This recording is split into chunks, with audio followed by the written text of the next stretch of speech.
She's vague about the nature of the voices. She says they're generally negative. They're saying self-destructive things. So this is like sort of externalizing negative self-talk.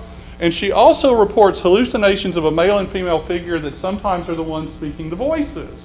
And I went, now I'm interested in this because she doesn't know the dermatologists aren't real, but she does know this male and female figure aren't real. And I'm like, well, how do you know they're not actually in the room with you? And she goes, well, I can kind of see through them. I went, oh, okay, well, that would be a clue. If you can kind of see through them, then they're probably not physically present in the room. So she also has some insight into the fact that these figures are not real. So we'll go ahead and give a hit there. Her psychiatrist diagnosed schizophrenia and treated her for it medically. The medication did not work, and so the psychiatrist ruled out schizophrenia.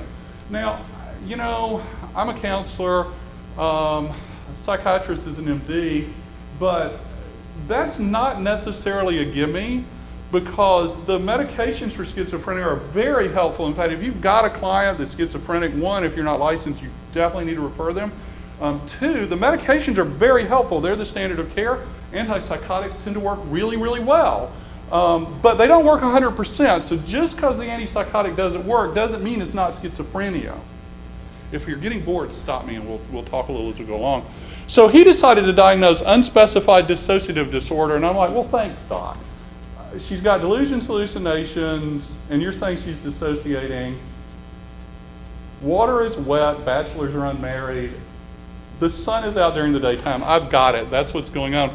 I just want to grab a thing right quick here. I'm looking at just the DSM-5 diagnosis of what a dissociative disorder is. We talk about dissociation a lot, and as we look through this, I'm going to tell you that hypnosis is actually all about dissociation. We really, really are, and this is a perfect case for us to treat. But here's the DSM-5 description.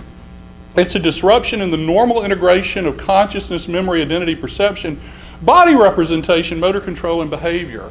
In any one of those areas or multiples of them.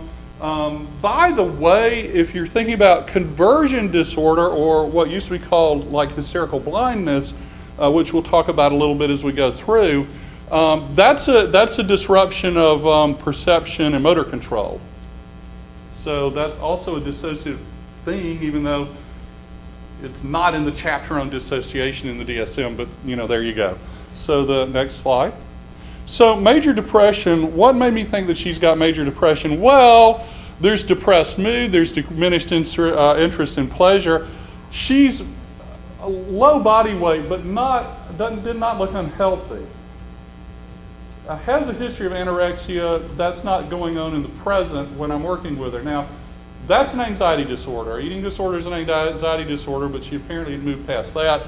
But we didn't have those behaviors going on.